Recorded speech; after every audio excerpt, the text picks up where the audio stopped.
Think you know who the youngest vice president in U.S. history is?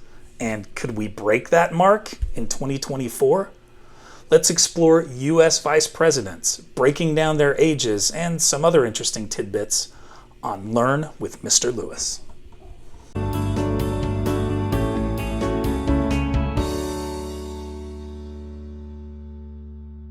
So we're going to go through each U.S. vice president, looking at the age of that vice president on the day of assuming office.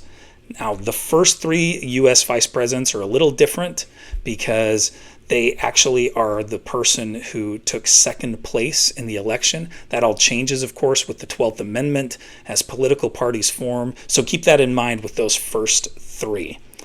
You've got some big names, Adams, and then Jefferson, and then we get to Aaron Burr. Of course, he's famous because he shot and killed Alexander Hamilton while he's vice president. Number 4 is a significant one. He's not one of the youngest vice presidents, but George Clinton is the first vice president to die in office. And that, of course, creates a vacancy in the vice presidency, which the Constitution has no way to account for. And that doesn't change until the 1960s with the 25th Amendment. So keep in mind, anytime a U.S. president dies or a vice president dies or resigns, there's no one to fill that slot. And the rest of that term is filled by nobody. There's just no vice president at all. So the fifth U.S. Vice President, Elbridge Gerry, same situation as Clinton. He dies in office. And that means, because Clinton was James Madison's first vice president, Gerry his second, that James Madison's going to spend about half of his total time as president with no vice president. Daniel Tompkins is one of the youngest. He actually comes in at number 4 on the list. He's just 42 years old when he assumes the vice presidency. John C. Calhoun is significant as a young vice president, number 5 on the list at age 42, but he also is the first vice president to resign. He was Andrew Jackson's first vice president. He resigns, and so there's a vacancy in the vice president during that first term of Andrew Jackson.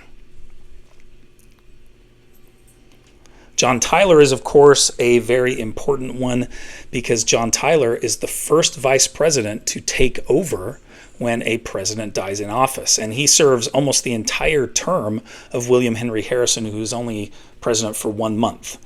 So John Tyler, big when it comes to vice presidency. All right, the 12th Vice President, Millard Fillmore, is another significant one because he's the second vice president to take over at the death of a president. That's the death of Zachary Taylor. He's also the 11th youngest vice president at age 49. And when he becomes president at age 50, he becomes the youngest vice president to become president. John C. Breckinridge. He's number 1 on the list. At just age 36, he becomes vice president for one of the worst U.S. presidents, James Buchanan. Now, Breckinridge is an interesting one. He, at the end of his term as vice president, actually runs for president against Abraham Lincoln, and he comes second in the electoral voting. There are 4 men who receive electoral votes, but Lincoln still gets a majority, so he becomes president. Now, Breckinridge is from Kentucky, which is one of the border states in the Civil War. That means it's a state that has slavery, but opts not to leave the Union. But Breckinridge himself is very pro-Confederacy. He is a member of the U.S. Senate, but he sides with the Confederacy and is actually expelled from the U.S. Senate, which he's fine with because he believes the U.S. government is now legitimate with the Confederacy in existence. And he becomes a general and then eventually the Secretary of War for the Confederacy. Thomas Hendricks is probably not a vice president you've heard of. He's also one of the older vice presidents, so he's not making our list of youngest vice presidents. But it's important because he dies early in the first term of Grover Cleveland, And this prompts Congress in 1886 to adjust presidential succession. And I have a video all about that you can watch. I'll put a link in the description and at the end of the video. Definitely one that you might find interesting if you're interested in presidential succession. And some things get twisted around here, different, and it's different than you'd think. It's different certainly than it is today. Theodore Roosevelt, one of the youngest U.S. vice presidents. He's the 6th youngest U.S. vice president at just age 42, but then becomes the youngest U.S. president. So number 6 on vice presidential list, and number 1 on the presidential list for youngest. So Calvin Coolidge is one of the younger U.S. vice presidents. He's the 10th youngest, and of course, another of those vice presidents who assumes the presidency at the death of a president. He then goes on to win a second term as president. Harry Truman is, of course, a very significant individual in vice presidential history. He spends a very short time as vice president, just a few months until the passing of Franklin Roosevelt. And it's after Roosevelt's passing and when Truman becomes president that there's another change to presidential succession. And again, you can check that out in the video I made about presidential succession, the 1947 Presidential Succession Act, which establishes more or less the current system that we have for presidential succession. Now, Truman serves that first term with no vice president, but his second term is with Alben Barkley as vice president. And he's significant because he is the oldest vice president in U.S. history, both at the time he takes office and at the time he leaves office. He's 71 when he assumes office. He's 75 when he leaves office.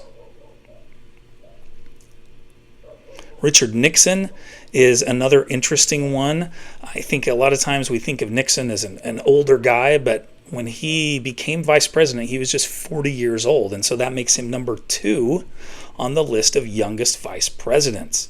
This is probably the one that surprises you the most. And when he runs against John F. Kennedy in 1960, he's actually only a few years older than Kennedy. I think there's the perception that Nixon was really this old guy against this young guy, Kennedy. They're actually only a few years apart in age.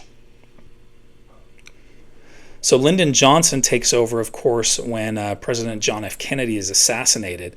And this creates a push for the 25th Amendment because there's concern that, of course, if Johnson were to die, he has no vice president to take over, and this could create a complicated situation during the Cold War. And so there's the thought that there should be a way to put in a vice president. And so the 25th Amendment establishes, among other things, it establishes a process to select a new vice president. So if there is a vacancy in the vice presidency, now thanks to the 25th Amendment, a new vice president can be chosen by the president and then has to be approved by the Senate. Now, what we're talking about, the 25th Amendment, becomes very significant because Spiro Agnew, who is Nixon's vice president, he resigns.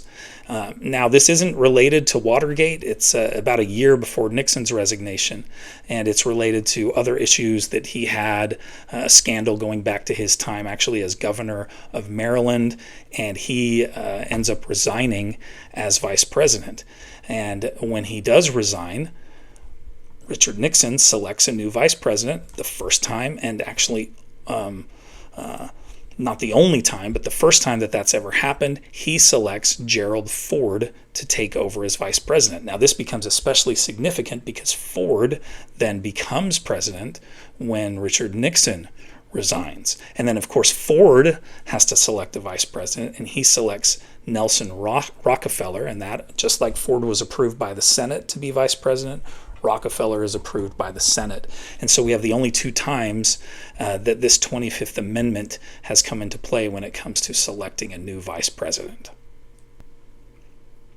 And now we come to the person that you probably thought was the youngest U.S. vice president. That is Dan Quayle, who served as vice president under George H.W. Bush. He's number 3 all-time on the list at just age 41 when he assumes the vice presidency. And he is, of course, followed in the vice presidency by Al Gore. And that makes for the youngest presidential team in history, because you have Bill Clinton, who's the 3rd youngest president in history, and Al Gore, who's the 7th youngest vice president. And finally, we reach Joe Biden. Now, Joe Biden is not one of the youngest vice presidents in history. In fact, he is the 2nd oldest vice president in history, as he is 74 years old when he leaves the office of the vice presidency.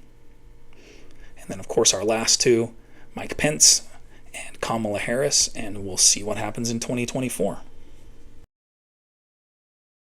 So, does that mean that if the Trump-Vance ticket succeeds in 2024, that we'll have a new youngest vice president?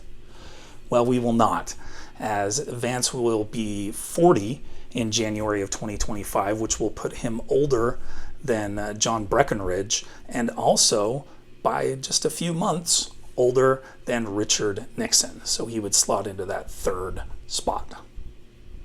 So any surprises here on this list of youngest vice presidents? Let me know in the comments. Also, I have 2 great videos that I know you'll enjoy. One about the oldest U.S. presidents, and another about presidential succession.